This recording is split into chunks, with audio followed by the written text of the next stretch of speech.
Banduku bapezi totombeli bino boye malamu na émission na bino éveil patriotique.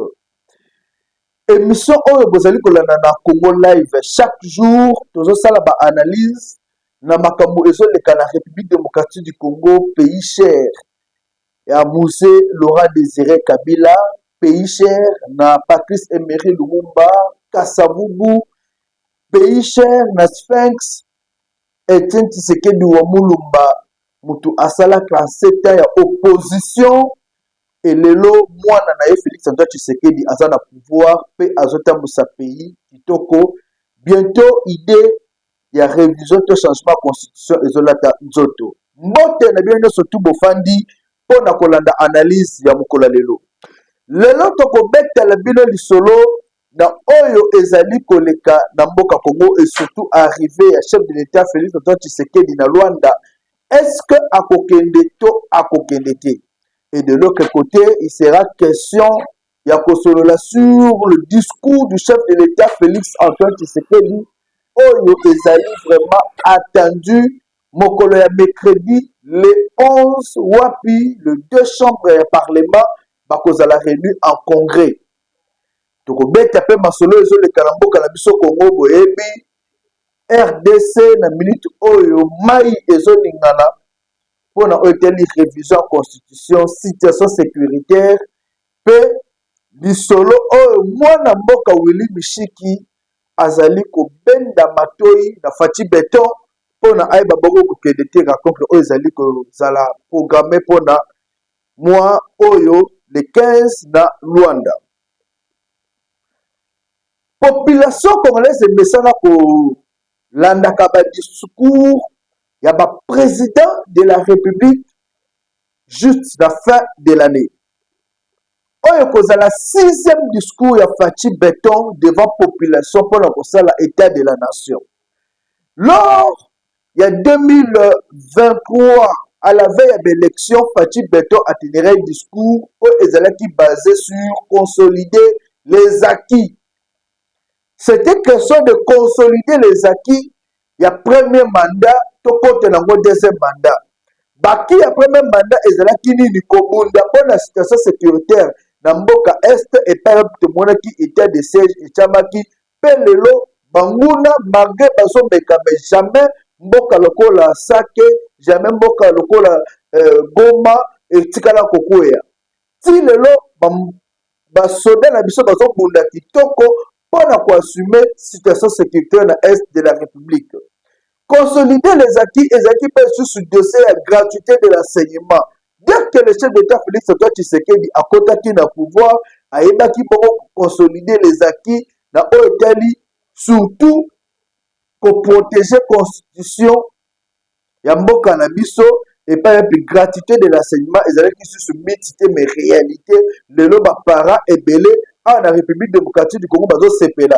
Ba commencer l'économie, monsieur a somi moi moto, monsieur a somi moi moto kakech, puisque mbongo o abandé ko foute la bana na classe, le lo gratuité et sungaye à s'organiser, monsieur skou ba somi ba terrain na bibwa, na okaki li solo ya papa moko alobi, ngai depuis kaka gratuité kota na salle économique tala ko tulelo moi bilanga na sommet terrain na salle bilanga et je simba kitoko la pese qui Fachi Beton merci mingi kaka na systématique to mona qui peut gratuité à maternité le maman bazo bota kitoko ya ofele na bo hôpitaux ebele le loso kei mama zaki na zembi et comme ta ko bota to ko banga te mama ko bota ofele ba soin makamyo surtout na cadre ya gratuité ya maternité au Fachi Beton achaki. Discours aux populations ezozela. Le 11 décembre oyo, population ezozela Fachi Beton à Kolobanini. Bobo sanate que depuis Félix Antoine Tshisekedi a outi kozala réélu comme président de la République démocratique du Congo, Nungu ezalaki comme la situation sécurité na Est à maintenir état de siège pour assurer.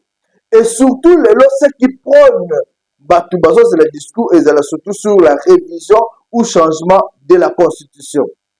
Félix Antoine Tshisekedi a annoncé qu'il y a Boka ou Atamboli que la Constitution est rédigée par le belligérant.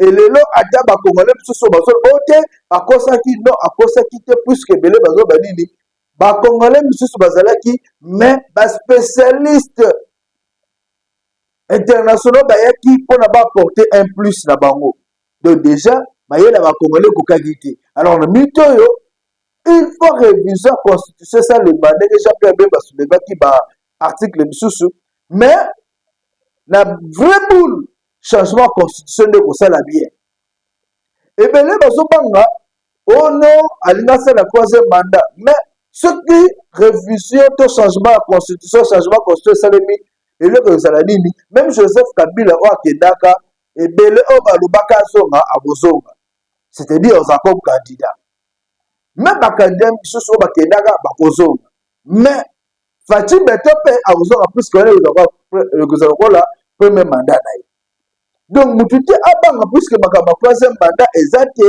eza systématique tolongwa na troisième république tokoti quatrième république mutu nyonso tukota na molongo mais boyebaka faci beton aoganye ne kaka alors lisolo eza ke lelo discours ya président de la république faisant basé sur la révision ou changement de la constitution importance ya révision ezali nini quand on parle de la révision c'est-à-dire elle a l'article oyo ezodéranger baarticle oyo ezosunga te mboka etambola malamu tomonaki jean-pierre bemba alobaki article 10 article 13 na bamisusu baarticle wana ezosala ke mboka etambola malamu te tozondakisa ya baarticle ya baminoritaire est ce que na mboka na biso baminoritaire ezali ndenge nini mwana oyo ayebi ke na na ndako na biso amibengama minoritaire to amibengama mwana mawa parent nyonso tu atiaka bana na ye à l'aise parent nyonso to alingaka bana ndenge moko mais ce qui a toujours fait du mal bato misusu bamibengama baminoritaire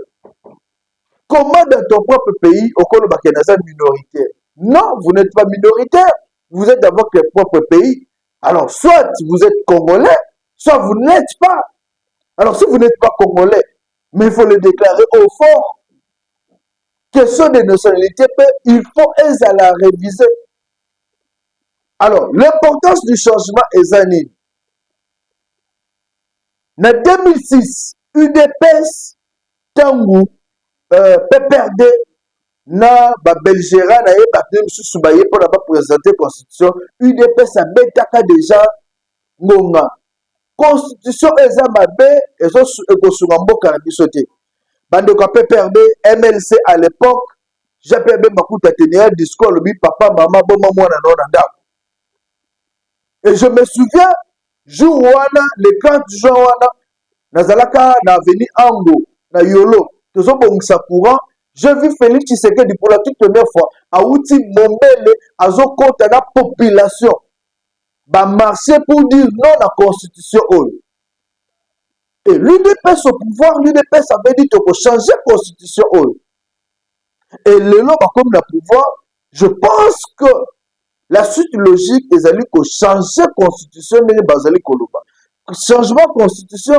c'est pas seulement pour maintenir Félix Tshisekedi au pouvoir et surtout que Mora Lobé il n'est pas arrivé au pouvoir pour s'éterniser changement de constitution c'est pour permettre que même ceux qui viendront après bayeba comment qu'on diriger mboka selon nos réalités à nous réalité à Congo ezali biso o biso moko toyebi tolingi tosukisa bitumba oyo na est tolingi kimia ezala tolingi jeune oyo asisi kelasi azwa te mwa mosala ayeba ndenge kobala tolingi jeune oyo asisi kelasi lobi azwa mosala tolingi mutu azokende kobeta libanga na ye ase retrouve toboyi ezala kaka bilongelo moko ezongaka réalité ya Congo lelo mpe tokokoma na deux regroupements makasi toyebi côté ezala kaka majorité côté ezala kaka opposition na ère ya baélection boponi bake bango mibale babundi oyo akoganye adirige mboka na biso Congo toza na besoin ya kimia toza na besoin te ke mabele ya Congo bapaya babanda korene yango lokwa lelo ba M23 bazorene mutu lokwa Corneille Nangaa aza mutu ya kokanga souvent ministre ya justice atelemelaki ye déjà donc discours oyo mokonzi ya mboka Félix Antoine Tshisekedi akoteni le 11 bana mboka il faut kozala ebele na parlement ko soutenir ye a annoncé officiellement révision de mes changements. Population congolaise a besoin de changement. Tolandaki Lawrence Kyungu mwana ya fe Kyungu wa Kumwanza a annoncé yango lobi mokola samedi na Lubumbashi na inafek alobi makambo kutu ya révision ezala te photo ke directement na changement constitution. Lawrence Kyungu alobi constitution oyo bapesi biso ezali constitution ya mabe. Tata neki mo kumwanza bakufa alobaki constitution oyo toza nango ya constitution ya bandoki. Constitution ezopesa pays na maboka ba Rwandais. Yango bozomona lelo Paul Kagame azo régner en roi. Aloba de n'importe quoi asala boye. Il faut que la constitution ya ba Congolais tokanga Paul Kagame wana na mukie na ye wana tutia tena kikalungu. Bambona biso balia nzoto na ye. Nous avons besoin d'une constitution oyo eko sauvegarder intégrité nationale ya mboka na biso. Yango wana tokota kamba mo lisolo oyo elebetama na Luanda. Chers compatriotes, mboka na biso Congo evivara ba perturbation à partir du mois de décembre, janvier, février. Ceux qui boloki ba mo wana faut bobeta mabolongo na sebolo banzambe merci. Lumumba akufa date nini? C'était le 16 janvier. Mzee Laurent Désiré Kabila le 17. Yango mona le 16 et le 17 tu as toujours na ba férié. Lelo est-ce que tu as besoin qu'on peut Félix Antoine Tshisekedi à cause ya Rwanda to à cause ya opposant o bazo kabela ba mwa mike bazo lokota kanoka ba lokota ba posa papa et pas ba Rwandais. Le 15 décembre oyo le chef d'État Félix Antoine Tshisekedi esengeli akende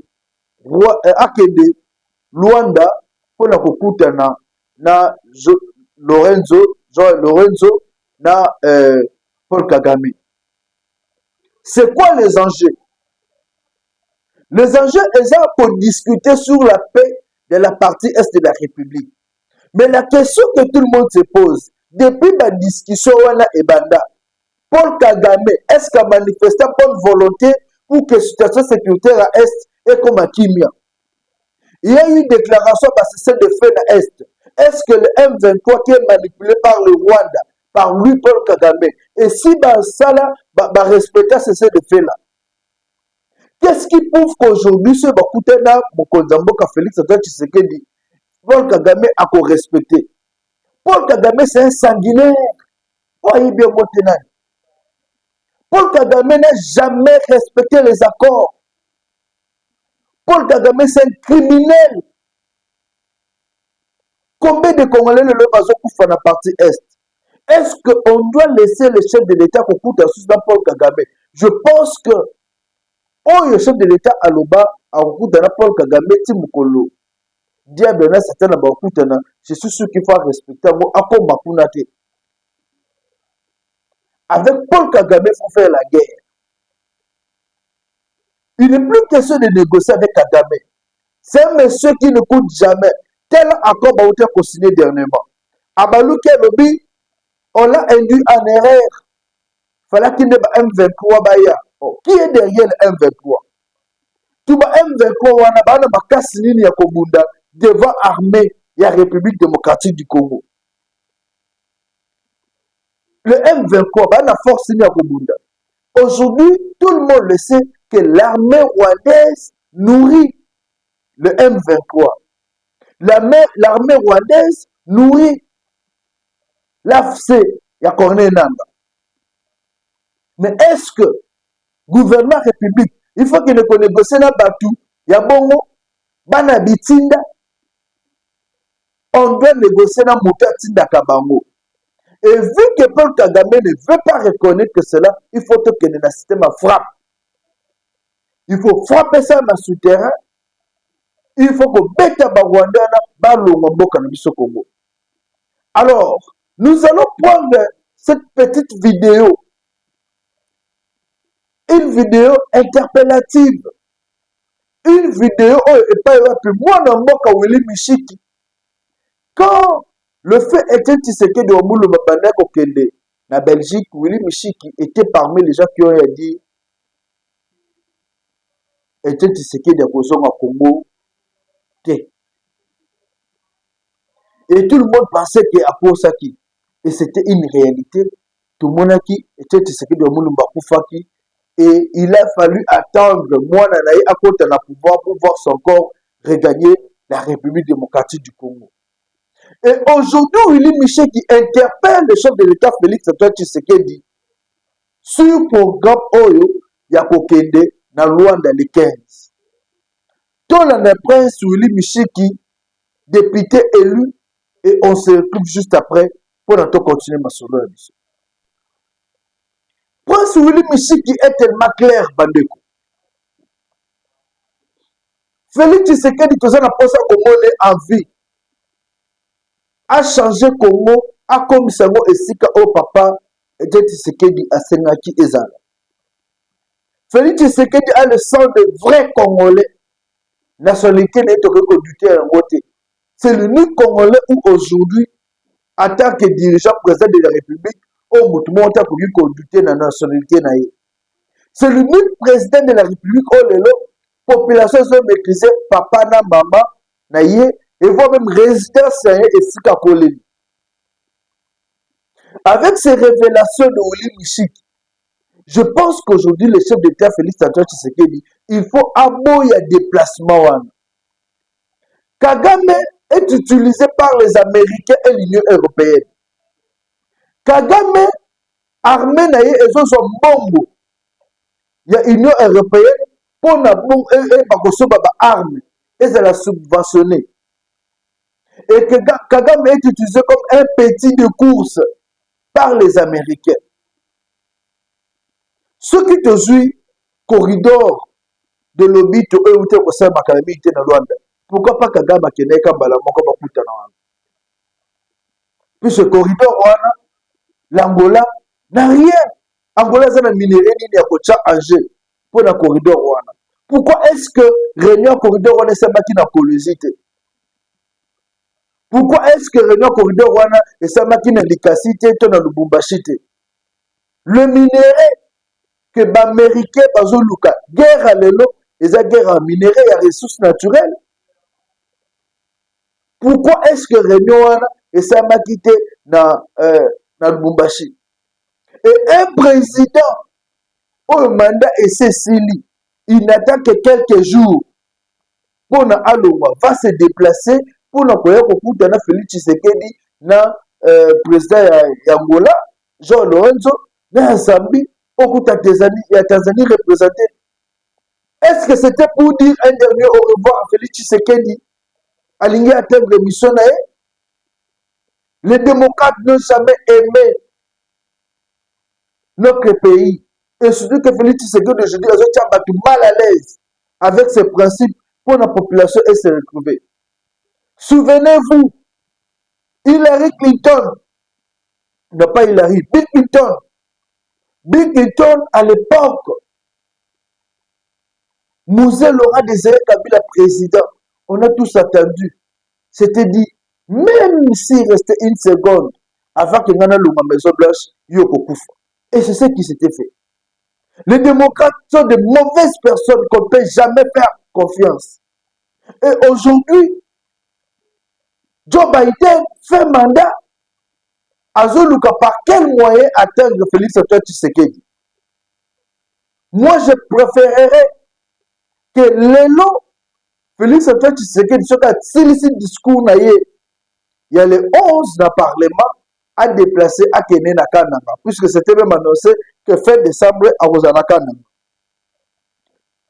Nous avons besoin de voir notre président en forme. Nous avons besoin de voir notre président en bonne santé. Toboyi makama déstabilisation ya Mboka Congo. Aujourd'hui, si Félix Tshisekedi n'est plus là, je ne pense pas que Mboka Oyo écoutez le manenge jamais. Les Américains font toujours voler. Et ils utilisent l'opposant Mickey Bazocha Makelele.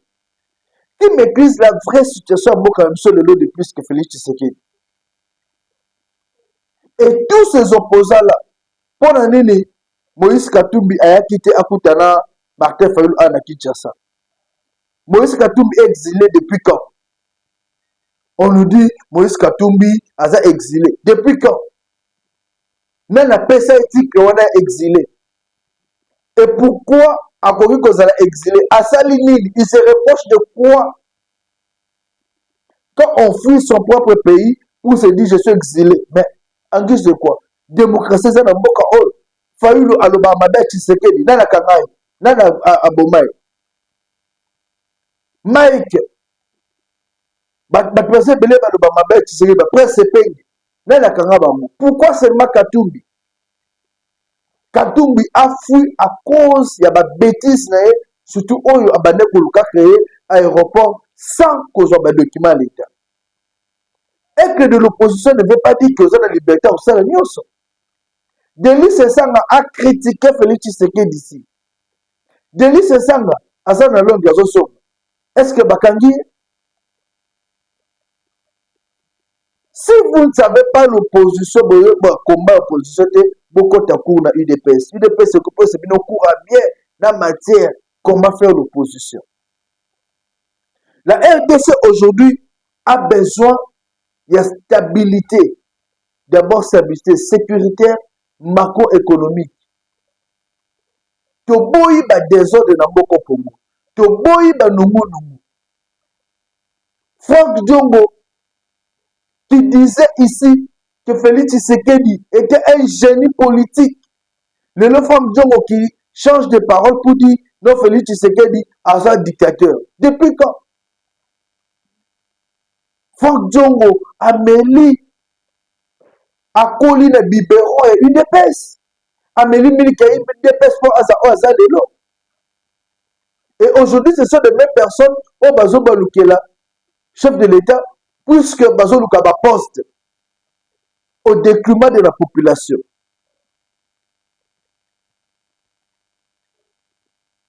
Félix Antoine Tshisekedi, président de la République, papa Toboyi Kokende Luanda Wanake. Kokende na yote, tina ministre affaires étrangères a représenté. Batte la sécurité pembe na yo, talana naza pembe na yo. Après discours, au fin du mois quelques jours, kende na yo, fana na population ya Grand Kassai, na Kananga, selon na bango, oye baba réalité, ni les autres cas souterrains. Vous avez été à Kisangani, vous avez été à Lubumbashi, et cette fois la population peut yakana nga balimba mona yo basloana yo. Ko kima piège oyo ba américain na bana na bango o bazo utiliser Jean Lorenzo na Kagame bazo tendre yo. Ces deux personnalités là baba tema mabe. Jean Lorenzo zotala ba intérêt na ye azala enfant chéri ya ba américain abatela kiti na ye. Kagame déjà est un petit de course connu de tous. Et vous, on sait que Félix Tshisekedi, tu mets mal à l'aise, même les Américains. Alors, nous ne voulons pas que yo opère de vie à cause de ces gens-là. Non. Nous avons besoin de vous voir en vie. Nous avons besoin de vous voir en forme. S'il vous plaît, papa, te saigne pardon. Kokendete. Kokende makambo de 15 ans. La preuve en est que même Kagame coûte à respecter déjà ma portée.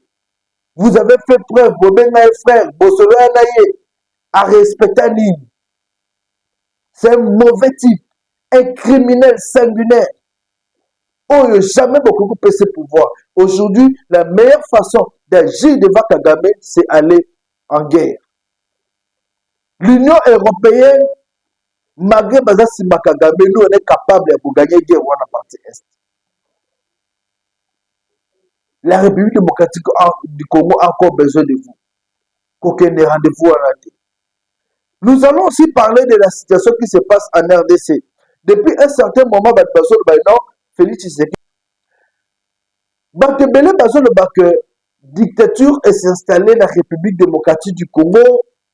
Population est à l'est, insécurité, Mais est-ce que dans un pays où bino bozo de bawana que dictature est comme ebele pays où dictature ezalaka mwana mboka lokola Martin Fayulu akoki kosalaka les retours Fayulu qui fait allusion même dans makambo eleki na Syrie pour interpeller le chef de l'État Félix Tshisekedi oyo azali un démocrate. Papa Fayulu, est-ce que yo koki ko comparer Félix Tshisekedi na dictateur oyo ya Syrie? Félix Tshisekedi n'a jamais été dictateur. Félix Tshisekedi c'est un démocrate. Lelo oyo ba chaîne opposition za combien à na mboka oyo? Est-ce que à l'époque il y avait des chaînes de l'opposition ici au Congo, ici à Kinshasa même? Ba chaîne opposition o bazo lobela Tshisekedi mabe. Na bopoza pe tozo mona ba opi ba piéton, ata ba rene makolo. Bazo tambola awa. Bazo loba mabe Tshisekedi. Est-ce que boki bakangi bango? Ba oyo bazo effondre la loi ne va interpeller Kabaro. Mais quand vous donnez votre opinion, votre point de vue, Félix Tshisekedi n'est pas un dictateur. Martin Fayulu, partout où vous êtes passé, vous avez échoué. Le lot dynamique opposition qui est là, au pendant dynamique, puisque yo, en tant que dictateur, tu as voulu imposer Marc Enayo et Batuyo sur le cimetière de Panzana. Martin Fayulu, où en sommes-nous avec la Mouka? Qui mutema mabe na yo likunya na yo zalakanamo. Un vrai dictateur c'est vous.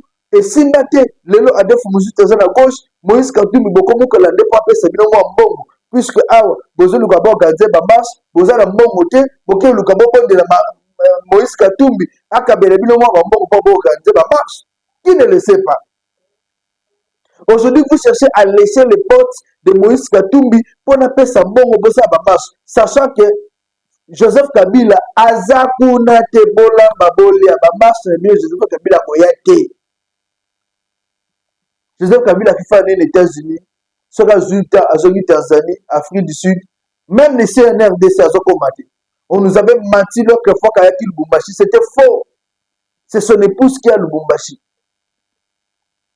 Et Joseph Kabila, na makamunabino, Chaderi, Achaki Makele, la boki azo balisusu. Akino ça ça marche. Joseph Kabila na makamabino bola babolia akoya te. Alors vous avez compris, vous pensez que Félix Tshisekedi c'est un dictateur, vous avez un dialogue, vous avez un et vous allez lécher les bottes de Katumbi dans Bruxelles pour n'appeler ce bilan bon, ça va marche. Mais vous devez avoir honte. Au Panza la Mouka, vous pensez que Katumbi est bête, Katumbi est bien. Et si tu étais un bon monsieur, en 2018, il fallait soutenir, en 2023, il fallait soutenir Katumbi. Après ça, il y a un bon campagne en 2018. On négligeait Katumbi. Vous l'avez traité de tous les mots. Et aujourd'hui, vous laissez ma porte à Katumbi. Après, c'est bien bon, ça la marche pour bloquer révision ou changement de constitution. Et qu'aussi Maté.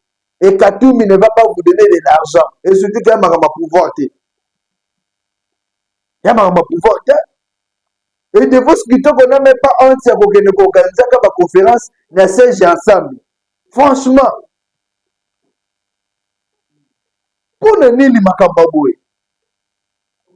Mais ce matin, Fayulu sachez que Félix Tshisekedi est un démocrate. Et cela se fait sentir même au sein de son parti politique, l'UDPS, où là où tout le monde se met en évidence ses idées. Au sein de Makanisi, au PSI Makanisi, Tozoyo Kayo, la base parle. C'est ça la démocratie au sein de l'UDPS. Et aujourd'hui, l'UDPS fait la fierté de la République démocratique du Congo. Mais au sein de les idées, là où vous disiez, c'est la dictature. C'est la dictature. Aujourd'hui, la RDC n'a pas besoin d'un dictateur. La RDC a besoin de démocrates comme Félix Tshisekedi qui dirige ces grands pays. Je pense que les lots, ceux qui sont là, ne ba maman bazo sepela. Non bon nazala qui na terrain et kakar le samedi. Pour le côté la opération zéro koulou na nengelo salim. Mais il n'y a plus à discuter. Ba maman ba sepeli. na bato babanda kozonga ndako mbangu ba 18h puisque wike bapetio bateyeba na kwa na mito babino tokozonga retard bapetio nyonso tu bakangi bango.